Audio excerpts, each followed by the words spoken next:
नमस्कार दोस्तों, मैं डॉक्टर अरूप मेरे YouTube चैनल हेल्थ फ्रेंड में एक बार फिर से आप सभी का हार्दिक स्वागत करता हूं। आज मैं वायरल फीवर से रिलेटेड कुछ प्रिकॉशंस के बारे में जानकारी शेयर करने के लिए आया हूं। इससे पहले कि ये वीडियो स्टार्ट करूं, अगर आपने मेरा चैनल अभी तक सब्सक्राइब नहीं किया है तो कृपया इसे सब्सक्राइब करें, और अगर मेरा वीडियो आपको अच्छा लगता है तो इसे ज़्यादा से ज़्यादा लोगों के बीच शेयर करना और लाइक करना बिल्कुल भी ना भूलें।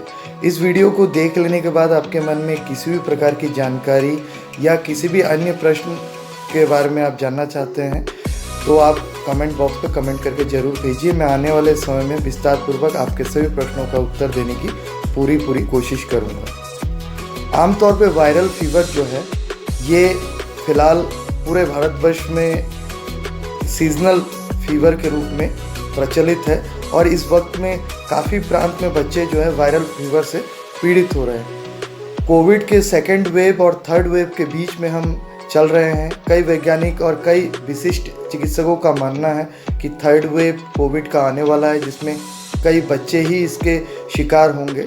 मैं ईश्वर से प्रार्थना करूंगा कि थर्ड वेव ना आए, और मैं उन पेरेंट्स को भी जागरूक करने की कोशिश करूंगा कि जिससे क्या है वो थर्ड वेव से अपने बच्चे को बचा सकें।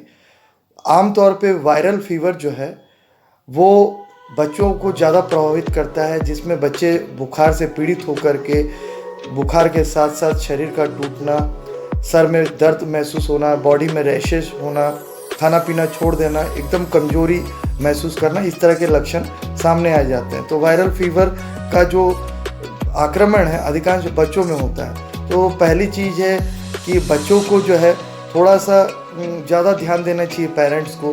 इसके साथ साथ उनको प्रॉपर मेडिसिनल ट्रीटमेंट मिलना चाहिए, वक्त पे दवाई मिलना चाहिए।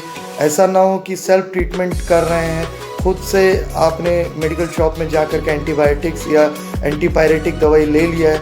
इससे क्या है, ओवरडोज होने का खतरा रहेगा, या आपको आपके बच्चे के लिए सही दवा शायद जानकारी की कमी की वजह से ना मिल पाए। तो सबसे बेहतर है कि आप चिकित्सकीय परामर्श डॉक्टर को दिखा करके या डॉक्टर के परामर्श के अनुसार ही बच्चे की वायरल फीवर का ट्रीटमेंट ले।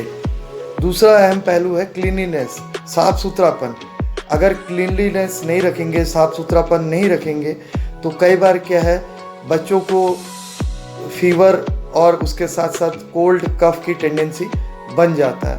तो साफ सुथरापन, हाइजीनिक एनवायरनमेंट रखिए, घर के अंदर भी और घर के आसपास का एनवायरनमेंट भी। अगर आपके घर का पर्यावरण सही है और आपके घर के बाहर का पर्यावरण गलत है तो तब भी बीमारी होने का खतरा बना रहता है। प्रॉपर रेस्ट की आवश्यकता है।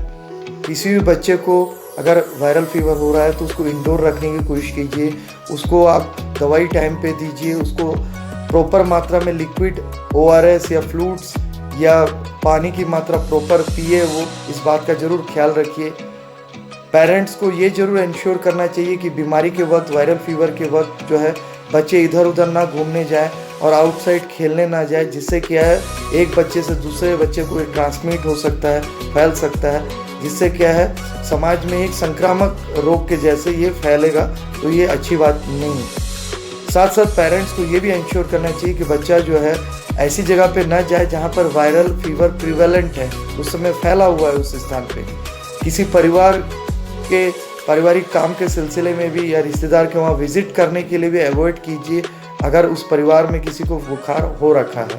तो जब तक पूरी तरह से लोग स्वस्थ ना हो जाए तब तक जो है आउटसाइड ना जाने का ही कोशिश कीजिए। अगर बच्चे खेलने के लिए बाहर जा रहे हैं तो इस बात को हर पेरेंट्स को इंश्योर करना चाहिए कि उसका बच्चा बुखार या अन्य कोई वायरल इन्फेक्शन से पीड़ित तो नहीं है, क्योंकि ये बच्चों से बच्चों के बीच में वायरल फीवर जो है फैलने की संभावना रहता है। तो ये इंश्योर करना चाहिए, ये आश्वस्त कर लेना चाहिए हर पेरेंट्स को कि मेरा बच्चा जो है फिजिकली बुखार से पीड़ित तो नहीं है या किसी अन्य वायरल इन्फेक्शन से पीड़ित तो नहीं है। तो ये हर पेरेंट्स का कर्तव्य है। किसी भी बच्चों को फीवर होता है तो इसका एक रिकवरी टाइम होता है, 3 से 7 दिन के अंदर अंदर अधिकांश बच्चे स्वस्थ हो जाते हैं। 3 दिन में ही अधिकांश बच्चों का बुखार टूट जाता है और मैक्सिमम 7 दिन के अंदर ही बिल्कुल स्वस्थ हो जाते हैं। तो इस पीरियड में जो है कोशिश कीजिए वेजिटेबल्स का ज़्यादा प्रयोग करने के लिए, खिचड़ी का ज़्यादा प्रयोग करने के लिए, नॉन वेज आदि का इस्तेमाल ना कीजिए।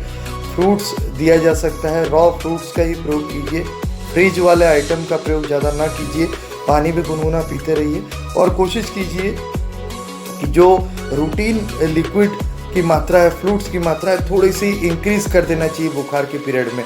अगर नॉर्मली बच्चा आपका 1 लीटर या 1.25 लीटर पानी पी रहा है तो इस पीरियड में आप 1.5 से 2 लीटर तक जो है उसको वाटर का कंजम्पशन या ORS या लिक्विड जूसेस वगैरह का कंजम्पशन बढ़ा के दीजिए, जिससे इसका बॉडी में हाइड्रेशन का प्रोसेस, उसके बॉडी का जो टेम्परेचर है, ताप है, वो मेंटेन होकर रहेगा। इसके साथ साथ फीवर ज़्यादा दिखने पर आप बच्चे को हेड बाथ आप करा सकते हैं और स्पंजिंग बाथ आप करा सकते हैं, स्पंज करा सकते हैं।